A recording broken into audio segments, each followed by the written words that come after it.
Ayan, hindi kayo pwede dito. Ang papangit ng mga kotse nyo. Tsaka mukhang mura pa. Grabe ka naman, sir. Limited edition niyo yung akin.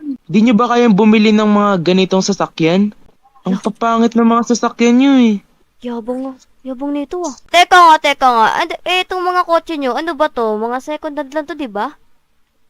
Nasa talyer lang yun eh. Kaya nga. Itong Lamborghini na to, nakita ko lang to sa junk shop eh. Nga, wala pa tong makina eh. At least mas maganda tong sasakyan namin kaysa sa mga sasakyan nyo. Ang O, yung liliit pa. Yung kotse naman, walang makina. Limited kaya yung mga ganyan maliit na yan. Itong mga sasakyan na to, alam nyo, wala pa to dyan sa mga sasakyan nyo eh. Ano, tara na nga, Kylie. Tara na natin ah. Wala kayo. Yayabang. Pangat ng kotse nyo. Sumasali lang naman tayo sa kanila. Tara na, dun tayo sa bahay. May plano tayo. Turuan natin yun ng mga leksyon. Tara dito. Di ayabang eh. Masyadong mayabang. Di nila kilala yung mga binabangga nila. Okay, dito na kayo. Mayroon tayong mission ngayong araw. Dito kayo. Panis yun sa akin pag ito ginagawa.